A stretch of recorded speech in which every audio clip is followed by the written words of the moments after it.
नमस्कार दोस्तों, स्वागत है आपका इस वीडियो में। इस वीडियो में हम लोग मिडवाइफरी के आगे का क्वेश्चन देखने वाले हैं, जो कि आप लोगों का जो मैराथन क्लासेस चल रही है, जिसमें कि हम लोग एग्ज़ाम से पहले जितने भी टॉपिक है, जो भी बीटीएससी के द्वारा डिफाइंड टॉपिक है, सारे टॉपिक को हम लोग कवर करने वाले हैं।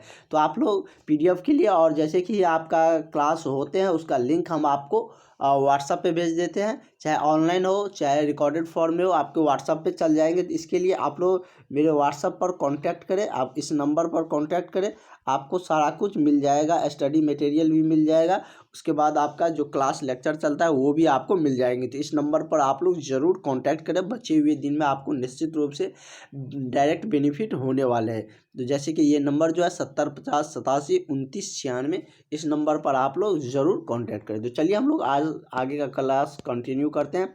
इसमें कि हम लोग 200 तक क्वेश्चन देख चुके थे। हम लोगों ने 2 मैराथन क्लासेज किए थे। आज हम लोग उससे आगे का क्वेश्चन देखने वाले हैं।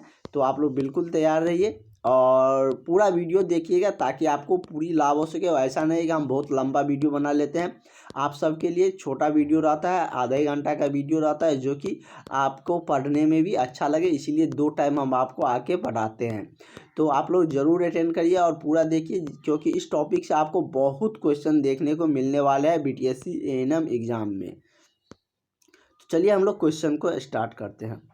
क्वेश्चन कह रहा है कि मानव फेल्विस में एंगल ऑफ इंक्लाइनेशन होता है। एंगल ऑफ इंक्लाइनेशन का मतलब होता है कि झुका हुआ, कितना डिग्री पर झुका हुआ। जैसे ये मान के चलिए कि 45 पर झुका हुआ। तो इसी तरीके से पूछ रहा है कि एंगल ऑफ इंक्लाइनेशन कितने पे होती है। तो ये कितना होता है, 55 डिग्री पे होता है। कितना पे, 55 डिग्री पे। इसका करेक्ट आंसर क्या हो जाएगा, ऑप्शन नंबर ए हो जाएगा। 55 डिग्री इतना पे हो जाएगा, मतलब थोड़ा सा और नीचे जाएगा, ये 60 हो गया, इतना पे 55 डिग्री हो जाएगा। तो ऐसे नाप के किया जाता है। ऐसे आप लोग ये रखना याद कि जो मानव पेल्विस में जो एंगल ऑफ इंक्लाइनेशन होता है वो कितना होता है, तो 55 डिग्री का होता है। नेक्स्ट क्वेश्चन हम लोग देखते हैं। नेक्स्ट क्वेश्चन है कि प्रसव पूर्व सलाह में शामिल है। प्रसव पूर्व सलाह में क्या शामिल है, मतलब प्रसव से पूर्व दिए जाने वाले सलाह आपसे पूछे जा रहे हैं। प्रसव पूर्व तो माता को प्रतिदिन अतिरिक्त 300 कैलोरी लेनी चाहिए। तो इसके बारे में हम लोगों ने देखे थे, 300 कैलोरी की तो बिल्कुल भी ज़रूरत नहीं पड़ती है। कितने कैलोरी की पड़ती है, ये हमने आपको बताए भी थे कि जब स्त्रियां गर्भ धारण करती है तो उसको कितने कैलोरी की ज़रूरत पड़ती है। उसके बाद अगला है कि यदि आप लोग क्लास अटेंड करते रहिएगा तो आपको सारा कुछ आते रहेगा। और आप लोग कमेंट सेशन में ज़रूर लिखें कि कितने कैलोरी की ज़रूरत पड़ती है जब गर्भ अवस्था धारण करती है कोई भी स्त्रियाँ। तो नेक्स्ट क्वेश्चन की तरफ हम लोग बढ़ते हैं और अगला क्वेश्चन हम लोग देखते हैं कि अगला क्वेश्चन क्या कुछ कह रहे हैं। अगला ऑप्शन है कि माता को आयरन तथा फोलिकल एसिड टेबल लेनी चाहिए, ये भी नहीं होगा। अगला है कि टेटनस टैक्सपेड करवाना चाहिए। तो ये मतलब कराना ज़रूरी रहता है, उससे पहले यही सलाह दी जाती है। तो इसका करेक्ट आंसर क्या हो जाएगा, आपका ऑप्शन नंबर सी सही हो जाएगा। नेक्स्ट है कि मनुष्य में निषेचित अंडे का आरोपण कहाँ होता है, मतलब ओवरी में, अंडाशय में, या योनि वजीना में, या गर्भाशय में, या क्लाइटोरिस में। तो मनुष्य में जो निषेचन अंडे की जो आरोपण होता है वह कहाँ होती है, तो गर्भाशय में होती है, यूटेरस में होती है। कहाँ होती है, गर्भाशय में। नेक्स्ट क्वेश्चन है, निम्नलिखित में से कौन सा ट्रू लेबर प्लान का लक्षण नहीं है। जैसे कि ऑप्शन दिया गया है, दर्द युक्त गर्भाशयी संकुचन, या दर्द का सर्विक्स के डायलेशन से संबंधित होना, या पेन का गर्भाशय का हार्डनिंग से संबंधित न होना, शो की उपस्थिति। तो इसका करेक्ट आंसर क्या हो जाएगा, ऑप्शन नंबर आपका सी सही हो जाएगा। प्लेन का गर्भाशय का हार्डनिंग से संबंधित न होना। तो इसका करेक्ट आंसर आपका यही हो जाएगा। अगला क्वेश्चन है कि प्रेमी ग्रेविडा में प्रसव की प्रथम जो अवस्था की अवधि होती है वो कितनी होती है, 12 घंटे की, 8 घंटे की, 2 घंटे की, या 30 मिनट की। तो ये जो अवधि होती है वो कितने देर की होती है? तो ये 12 घंटे की होती है। कितनी देर की? 12 घंटे की। नेक्स्ट है कि मल्टीग्रेविडा में प्रसव की प्रथम अवस्था की अवधि लगभग होती है कितनी? 12 घंटे की, 8 घंटे की, 2 घंटे की या 30 मिनट की। तो इसकी जो अवधि होती है वो कितनी होती है? ये 8 घंटे की होती है। तो इसका करेक्ट आंसर क्या हो जाएगा? ऑप्शन नंबर आपका बी सही हो जाएगा। नेक्स्ट क्वेश्चन हम लोग बढ़ते हैं। अगला क्वेश्चन कह रहा है कि प्रसव की किस स्टेज को कर्विकल स्टेज के नाम से भी जाना जाता है? First stage, second stage, third stage या फोर्थ स्टेज। तो प्रसव की यदि बात करें तो वो किस स्टेज को माना जाता है? तो ये माना जाता है फर्स्ट स्टेज को। किसको माना जाता है? तो फर्स्ट स्टेज को। नेक्स्ट है कि नॉर्मल लेवल में रिएक्शन का प्रभाव है, मतलब नॉर्मल लेवल में किसके रिएक्शन किस पर रिएक्शन का प्रभाव पड़ता है? ये किस पर पड़ता है? यूटेरस का जो सरफेस एरिया आता है वो कम करता है ताकि प्लेसेंटा अलग हो सके। तो इसका करेक्ट आंसर क्या हो जाएगा? आपका ऑप्शन नंबर बी सही हो जाएगा। नेक्स्ट क्वेश्चन देखते हैं। कह रहा है कि प्रसव की कौन सी अवस्था में प्लेसेंटा अलग होता है? प्रथम, द्वितीय, तृतीय या चतुर्थ अवस्था में। तो यह प्रसव की कौन सी अवस्था होती है? तो चतुर्थ अवस्था में प्लेसेंटा क्या होता है? अलग होता है। तो इसका correct answer option number D हो जाएगा। नेक्स्ट है प्रसव की ऑब्जर्वेशनल स्टेज है। प्रसव की ऑब्जर्वेशनल स्टेज क्या है? प्रसव प्रथम अवस्था, द्वितीय अवस्था, तृतीय अवस्था या चतुर्थ अवस्था। तो प्रसव की जो ऑब्जर्वेशनल स्टेज होती है वह कौन सी है? तृतीय अवस्था है। कौन है? तृतीय अवस्था। अगला है कि फोटोग्राफ की सर्वप्रथम योजना बनाई। फोटोग्राफ की सर्वप्रथम योजना किसने बनाई? रॉबर्ट ने या जैक्सन ने या फ्राइडमैन ने या चैडविक ने। तो फोटोग्राफ की जो सर्वप्रथम योजना बनाई थी वो कौन बनाई थी? जैक्सन ने। कौन बनाई थी? जैक्सन ने। तो इसका करेक्ट आंसर आपका क्या हो जाएगा? ऑप्शन नंबर बी सही हो जाएगा। नॉर्मल लेवल की प्रथम अवस्था के प्रबंध में शामिल नहीं है। जो नॉर्मल लेवल की प्रथम अवस्था में क्या शामिल नहीं होता है?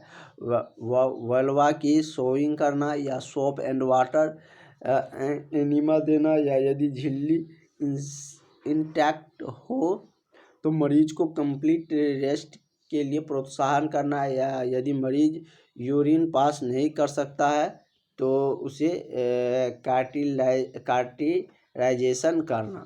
तो मतलब कह रहा है कि कौन प्रबंध शामिल नहीं है। तो इसमें कौन शामिल नहीं है? यदि ये वाला मतलब आपका इसमें शामिल नहीं है, क्योंकि नॉर्मल लेवल की प्रथम अवस्था में ये नहीं होता है कि झिल्ली इंसेक्ट हो और मरीज को कंप्लीट रेस्ट के लिए प्रोत्साहित किया जाता है। ये नहीं होता इसमें। अगला है कि भारत में कौन सा कैंसर महिलाओं की मृत्यु का मुख्य कारण है? स्तन कैंसर या सर्वाइकल कैंसर या कोलन कैंसर या फुफ्फुस कैंसर। तो भारत में कैंसर की जो महिलाओं में मृत्यु का जो सबसे ज़्यादा मुख्य कारण है वो होता है स्तन कैंसर। स्तन कैंसर से ज़्यादातर महिलाएं की मृत्यु होती है। तो इसका करेक्ट आंसर क्या हो जाएगा? ऑप्शन नंबर आपका ए सही हो जाएगा। अगला है कि बच्चे के जन्म के बाद 5 से 9 दिन के दौरान होने वाली वेजिनल डिस्चार्ज को क्या कहते हैं? लोकिया रूब्रा या लोकिया सिरोसा या लोकिया एल्वा या मट्रोरेजिया। तो मतलब इसको क्या कहा जाता है? तो इसे हम लोग लोकिया सिरोसा कहते हैं। क्या कहते हैं? Lochia serosa. तो इसका करेक्ट आंसर ऑप्शन नंबर आपका बी सही हो जाएगा। नेक्स्ट है लोकिया रूब्रा के बारे में कौन सा कथन असत्य है?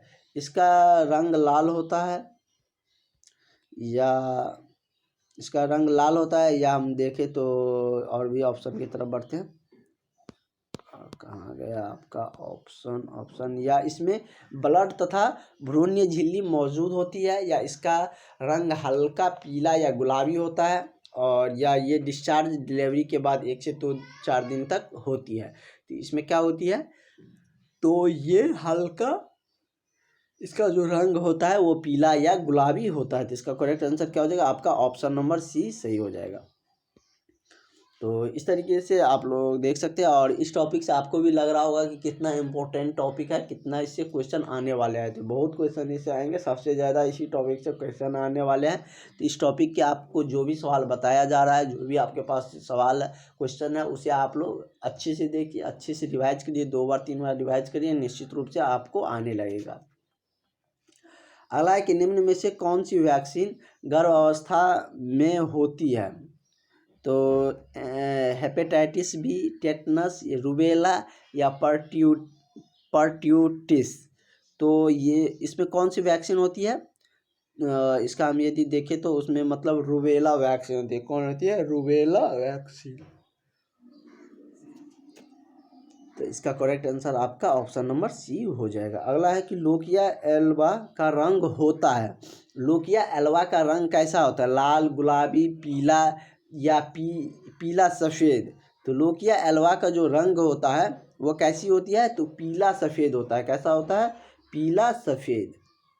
नेक्स्ट है, डिलीवरी के प्रथम 5 से 6 दिनों में डिस्चार्ज की औसत मात्रा लगभग होती है कितना? डिस्चार्ज की औसत मात्रा कितना होती है?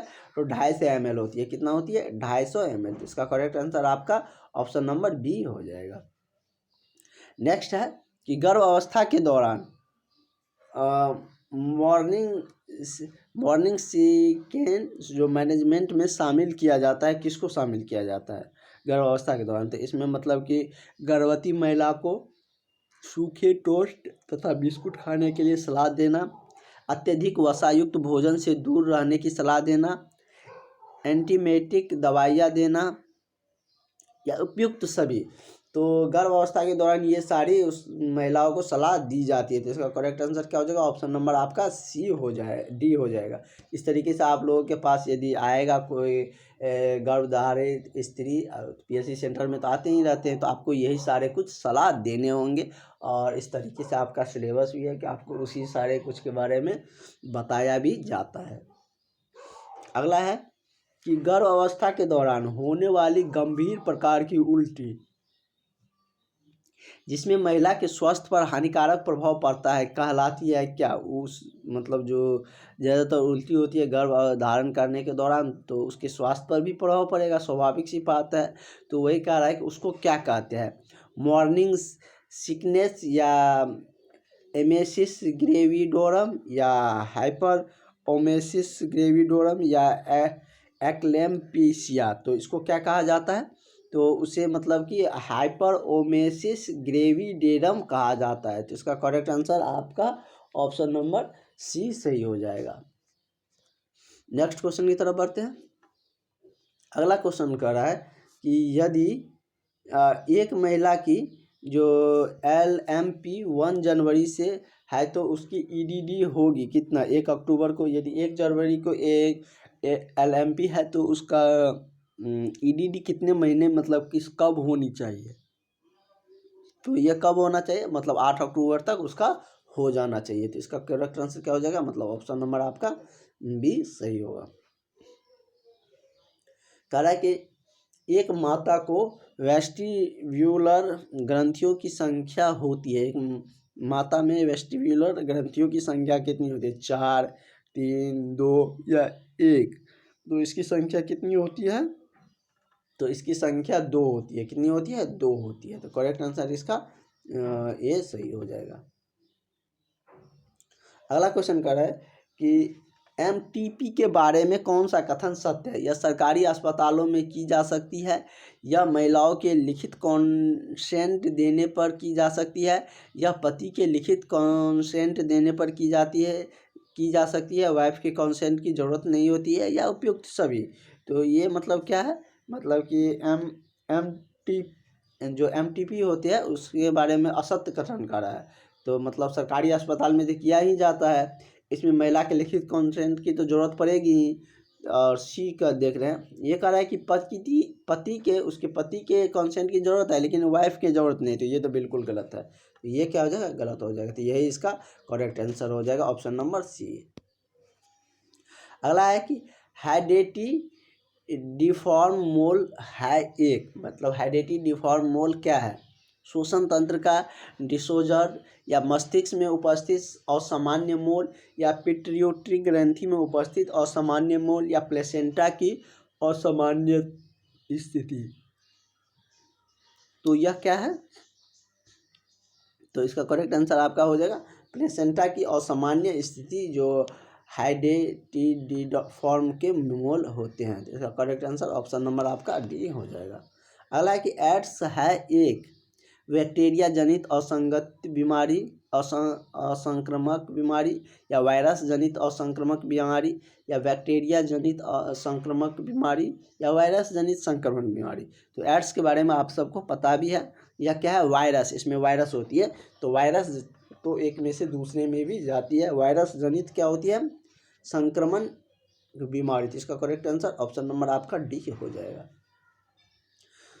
नेक्स्ट क्वेश्चन है कि प्रसव पूर्व रक्त स्त्राव APH को इस प्रकार परिभाषित किया जा सकता है कि यह मतलब 28 सप्ताह के बाद, लेकिन बच्चे के जन्म से पहले जनन मार्ग में होने वाली रक्त स्त्राव है, या इसका हम बात करें, या ये प्रसव की प्रथम अवस्था में जनन मार्ग को रक्तस्राव होना, या गर्भ अवस्था में किसी भी समय जनन मार्ग से रक्त स्त्राव होना, या बच्चे के जन्म के बाद 42 दिन तक जनन मार्ग में होने वाला रक्त स्त्राव। तो इसका करेक्ट आंसर क्या हो जाएगा? ऑप्शन नंबर ए की, मतलब कि 28 सप्ताह के बाद, लेकिन बच्चे के जन्म से पहले जन्म मार्ग से क्या होता है? होने वाली रक्त स्त्राव भी क्या कहलाता है?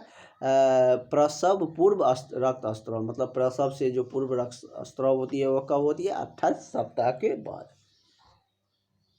अगला है कि प्रसव के पश्चात रक्त स्त्राव PPH जैसे कि आपको आए तो आपको पता होनी चाहिए क्या है कि मतलब प्रसव के पश्चात रक्त स्त्राव, वही आपके APH आएगा। तो प्रसव से पूर्व रक्त स्त्राव। कह रहे हैं कि PPH को किस प्रकार परिभाषित किया जा सकता है? तो जैसे कि इसमें दिया गया है कि 28 दिन के बाद, लेकिन बच्चे के जन्म से पहले जनन मार्ग में होने वाला रक्त स्त्राव, या प्रसव के प्रथम अवस्था में जनन मार्ग में रक्त स्त्राव होना, या गर्भ अवस्था में किसी भी समय जनन मार्ग में रक्त स्त्राव होना, या बच्चे के जन्म के बाद 42 दिन तक जनन मार्ग में होने वाली रक्त स्त्राव। तो इसका करेक्ट आंसर आपका ऑप्शन नंबर डी हो जाएगा। नेक्स्ट क्वेश्चन की तरफ बढ़ते हैं। अगला क्वेश्चन कर रहा है कि प्लेसेंटा प्रीविया तथा एब्रोपीसिया प्लेसेंटा का उदाहरण है क्या? प्लेसेंटा प्रीविया APH या PPH या डाइटिफॉर्म मोल या एक्लोपिसिया। तो इसका उदाहरण क्या होती है? तो APH प्लेसेंटा प्रीविया का उदाहरण क्या होती है? APH। नेक्स्ट क्वेश्चन है कि जन्म के समय नवजात का सामान्य वजन क्या होती है? तो जन्म के समय नवजात को जो सामान्य वजन होती है वो कितना होती है? लगभग 3 से 3.5 kg के बीच में होती है। तो कितना होती है? 3 से 3.5 kg के बीच में। तो इसका करेक्ट आंसर आपका क्या हो जाएगा?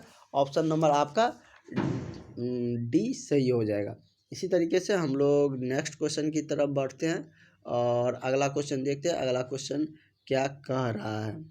और नेक्स्ट क्वेश्चन हम लोगों का है कि चूँकि समान वजन की हम बात करें जन्म के समय, तो वो कितना होता है कि मतलब 2.5 से मतलब 2.5 kg से 3 kg के बीच में होते हैं। अमूमन जनरली 3 kg तक होते हैं। तो इसका करेक्ट आंसर आपका ऑप्शन नंबर ए सही हो जाएगा। नेक्स्ट क्वेश्चन की तरफ हम लोग बढ़ते हैं। अगला क्वेश्चन हमारा क्या कह रहा है? अगला क्वेश्चन कह रहा है कि निम्न में से एनीमिया का लक्षण क्या है? होमोग्लोबिन स्तर का 10 मिलीग्राम से कम होना, या टेडिकार्डिया, या जल्द थकान होना, या उपयुक्त सभी। तो एनीमिया का लक्षण इनमें से क्या है? एनीमिया का लक्षण है ये सभी जो है वो एनीमिया का ही लक्षण है। तो इसका करेक्ट आंसर आपका ऑप्शन नंबर डी हो जाएगा। नेक्स्ट है कि गर्भ अवस्था में सबसे सामान्य हीमेटोलॉजिकल डिसऑर्डर है गर्भावस्था में सबसे सामान्य हीमेटो डिसऑर्डर क्या होती है? तो इसमें सबसे सामान्य डिसऑर्डर क्या होता है? एनीमिया। अगला है कि गर्भावस्था से संबंधित एनीमिया का प्रोफाइलैक्टिक उपचार है क्या? प्रोफाइलैक्टिक उपचार इनमें से क्या? प्लेसेंट सप्लीमेंट्री आयरन थेरेपी, या माता को आयरन युक्त भोजन पदार्थ का सेवन करने के लिए प्रोत्साहित करना, या हुक वर्म इन्फेस्टेशन यदि उपस्थित हो तो उनका उपचार करना। तो इसका क्या हो जाएगा? ऑप्शन नंबर आपका मतलब कि सभी सही हो जाएगा। ऑप्शन नंबर डी आपका करेक्ट है। नेक्स्ट क्वेश्चन हम लोग देखते हैं। कह रहा है कि समय पूर्व प्रसव को इस प्रकार परिभाषित किया जा सकता है। गर्भावस्था के 37 सप्ताह पूर्व होने से पूर्व का प्रसव आरंभ होना, या गर्भावस्था के 39वें सप्ताह पूर्ण होने से पूर्व ही प्रसव आरंभ हो जाना, या गर्भावस्था के 40 सप्ताह पूर्ण होने पर प्रसव शुरू होना, या डिलीवरी के संभावित तिथि से 2 सप्ताह पहले तक गर्भाशय का कंटिन्यू रहना। तो इसका क्या हो जाएगा? तो मतलब कि ये मतलब कि गर्भावस्था के 37 सप्ताह पूर्ण होने तक ही पूर्व ही क्या होता है कि प्रसव प्रारंभ होने लगता है। तो इसका करेक्ट आंसर आपका ऑप्शन नंबर ए सही हो जाएगा। अगला है कि पोस्ट मैच्योरिटी को परिभाषित किया जा सकता है। तो पोस्ट मैच्योरिटी किस तरीके से परिभाषित किया जा सकता है? तो यह मतलब कि गर्भावस्था के 42 हफ्ते बाद भी गर्भावस्था का कंटिन्यू रखता है। तो इसका करेक्ट आंसर क्या हो जाएगा? ऑप्शन नंबर आपका डी सही हो जाएगा। इस टॉपिक से हम लोग मतलब लगभग 450 क्वेश्चन के आसपास में 500 क्वेश्चन देखेंगे, जो कि आपके लिए बहुत ही महत्वपूर्ण टॉपिक है। इस टॉपिक से आपको मतलब कि अच्छे क्वेश्चन देखने को मिलने वाले हैं। स्कोरिंग टॉपिक कर सकते हैं, जो आपको मेरिट तक पहुंचा सकती है, वो यही टॉपिक है। अंडो उत्सर्ग के दौरान जो कोशिका निकलती है उसे क्या कहा जाता है? ओगोनिया, या प्राथमिक ओसाइट, या द्वितीयक ओसाइट, या एस्पर्मेटोगोनिया। तो इसको क्या कहा जाता है? तो इसे मतलब कि द्वितीयक उपसाइट कहा जाता है। क्या कहा जाता है? द्वितीयक उपसाइट। तो इसका correct answer option number C हो जाएगा। नेक्स्ट है, महिलाओं में कौन सी कोशिका जन्म के समय पाई जाती है? प्रथम ओसाइट, या द्वितीय ओसाइट, या पोलर बॉडी, या अंडाणु।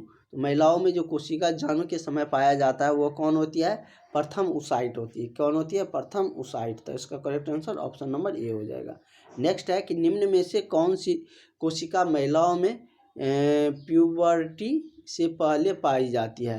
प्रथम ओसाइट, द्वितीय ओसाइट, पोलर बॉडी, या अंडाणु। तो मतलब कि महिलाओं में जो प्यूबर्टी में पहले पाया जाता है वो कौन सी होती है? तो ये मतलब कि प्राथमिक ओसाइट होती है। कौन होती है? प्राथमिक ओसाइट। तो इसका करेक्ट आंसर क्या हो जाएगा? ऑप्शन नंबर आपका ए सही हो जाएगा।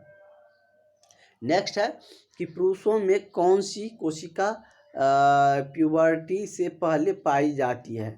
तो मतलब इसमें दिया है कि स्पर्मेटोगोनिया, या द्वितीय स्पर्मोसाइट, या स्पर्मोटिस, या स्पर्मेटाजुआ। इसका मतलब कि पुरुषों में जो कोशिका प्यूबर्टी पाई जाती है वह क्या है? स्पर्मेटोगोनिया। तो इसका correct answer option number A सही हो जाएगा। नेक्स्ट है कि ओसाइट की निषेचन योग्य जीवन अवधि फर्टिलाइजेबल लाइफ ऑफ स्पैन होती है कितने देर का? 9 से 12 घंटे का, या 12 से 24 घंटे का, या 24 से 36 घंटे का, या 48 से 72 घंटे का। यह कितने देर की होती है? तो 12 से 24 घंटे का। कितने देर तक? 12 से 24 घंटे तक का। नेक्स्ट क्वेश्चन देख लेते हैं। अगला क्वेश्चन कर रहा है कि गर्भावस्था में गर्भाशयी संकुचन के बारे में सर्वप्रथम किसने व्याख्या की थी? फ्रेडरिक, या रॉबर्ट हुक, या ब्रैक्सटन हिक्स, या ब्रैक्सटन हुक। तो गर्भावस्था में गर्भाशयी संकुचन के बारे में सर्वप्रथम किसने व्याख्या किया था? तो इसमें सर्वप्रथम ब्रैक्सटन हिक्स ने व्याख्या किया था। कौन किया था? ब्रैक्सटन हिक्स ने। तो इसका correct answer option number C सही हो जाएगा।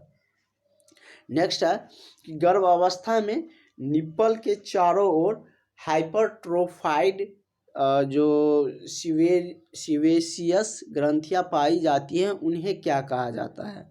द्वितीयक एरियोला, या मोंटगोनरी ट्यूबर्स या डेटिजुआ, तो उसको क्या कहे जाते हैं, तो उसे मतलब कि मेंटगोर्नी ट्यूबर्स कहा जाता है। तो इसका करेक्ट आंसर ऑप्शन नंबर आपका बी सही हो जाएगा। थोड़ा सा इस टॉपिक में नाम थोड़ा सा आपको लग रहा होगा डिफ़िकल्ट, लेकिन एक दो बार पढ़ने पर आपको आने लगेगा, क्योंकि जो डिफ़िकल्ट रहता है वो जल्दी दिमाग में भी आता है। एक दो बार आप रिवाइज करिएगा तो आ जाएगा। अगला है कि गर्भ अवस्था में सबसे पहले स्तन के स्त्राव कब किया जाता है, 6 सप्ताह में, 12वें सप्ताह में, या 18वें सप्ताह में, या 20वें सप्ताह में। तो सर्वप्रथम कितने सप्ताह में किया जाता है, तो 12वें सप्ताह में स्तन से स्त्राव किया जाता है। तो इसका correct answer option number B हो जाएगा। अगला है कि गर्भ अवस्था में कौन सी स्थिति स्ट्रियोल स्तर लेवल को कम करती है, फूटस की मृत्यु, या डाउन सिंड्रोम, या हाइडेडिफॉर्म मोल, या उपयुक्त सभी। तो इसका क्या हो जाएगा, मतलब कि सभी हो जाएगा। फ्यूटस की मृत्यु में भी, डाउन सिंड्रोम में भी, और मोल्स में भी, सभी में होते हैं। तो इसका correct answer option number D हो जाएगा। नेक्स्ट क्वेश्चन हम लोग देखते हैं। अगला क्वेश्चन हम लोगों का कह रहा है कि गर्भ अवस्था में शुरुआती 6 सप्ताह में कौन सा संरचना प्रोजेस्टेरॉन हार्मोन स्रावित करती है। तो इसमें मतलब कि कौन सा करता है, तो इसका हम बात करें तो ये मतलब कि कार्ब्स ल्यूटियम के द्वारा होते हैं, कार्ब्स ल्यूटियम हार्मोन द्वारा होता है। अगला है कि गर्भ अवस्था में कौन सी स्थिति में प्रोजेस्टेरॉन का स्तर कम होता है। तो प्रोजेस्टेरॉन के स्तर की हम बात करें तो वो किस में कम होती है, तो वो आपका एक्टोपिक प्रेगनेंसी में होती है। तो इसका करेक्ट आंसर ऑप्शन नंबर आपका ए सही हो जाएगा। नेक्स्ट है कि गर्भ अवस्था में पिट्यूटरी ग्रंथि में कौन सा परिवर्तन नहीं होता, वजन में वृद्धि, या वृद्धि हार्मोन के स्तर में बढ़ोतरी, या पिट्यूटरी गोनेडोट्रोफिन स्तर में वृद्धि, या ACTH लेवल में वृद्धि। तो गर्भ अवस्था में जो पिट्यूटरी ग्रंथि होती है वो कहाँ पर परिवर्तन नहीं होता है, ये आपसे पूछा जा रहा है। तो ये मतलब कि पिट्यूटरी गोनेडोट्रोफिन के स्तर में वृद्धि नहीं होता है। तो इसका करेक्ट आंसर आपका ऑप्शन नंबर सी हो जाएगा। नेक्स्ट है कि स्तर से मिल्क इजेक्शन को कहा जाता है क्या, स्तर से जो मिल्क इजेक्शन होता है उसको क्या कहा जाता है, तो गैलेक्टोसाइनेसिस, क्या कहा जाता है, गैलेक्टोसाइनेसिस। तो इसका करेक्ट आंसर ऑप्शन नंबर आपका सी हो जाएगा। नेक्स्ट है कि निम्न में से कौन सा प्रेगनेंसी का सबसे निष्कर्षात्मक निर्णायक क्लिनिकल जो साइन है, द्वितीयक ओरिओला का निर्माण, या यदि हम अगला देखें तो कर है एब्डोमेन में इनरेलमेंट होना, या फेटल हार्ट साउंड होना, या एवेनोर हेवन होना। तो इसका क्या हो जाएगा, फेटल हार्ट साउंड। तो इसका करेक्ट आंसर आपका ऑप्शन नंबर सी हो जाएगा। नेक्स्ट है कि सबसे पहले फेटल हार्ट साउंड को एक्यूटेट किया जा सकता है कब, मतलब गर्भ अवस्था के 10 से 12 सप्ताह के मध्य, या गर्भ अवस्था के 8 से 10 सप्ताह के मध्य, या गर्भ अवस्था के 18 से 20 सप्ताह के मध्य, या गर्भ अवस्था के 30 से 32 सप्ताह के मध्य। तो यह कब किया जाता है, तो ये मतलब कि गर्भ अवस्था के 8 से 10 सप्ताह के मध्य किए जाते हैं। तो इस तरीके से आप लोग देख सकते हैं ये आपकी जो रेगुलर क्लासेज है, जो कि आपका यदि हम बात करें ये मतलब जो हम लोगों का मैराथन क्लासेज चल रही है, जिसमें कि हम लोग 50 एक टाइम 100 क्वेश्चन करते हैं, जिससे कि हमारा जो आने वाला जो समय है, बचे हुए जो एग्ज़ाम का समय है, उसमें हम पूर्ण रूप से अपनी जो टॉपिक है जितने सारे को कवर कर सके। तो इसलिए आप लोग भी पूरी मतलब इतनी मेहनत से बनाते हैं, तो आप लोग भी चाहते हैं कि BTSC ANA में हमें भी जॉब लेना है तो पढ़ना पड़ेगा, और कोई गुंजाइश नहीं है अब।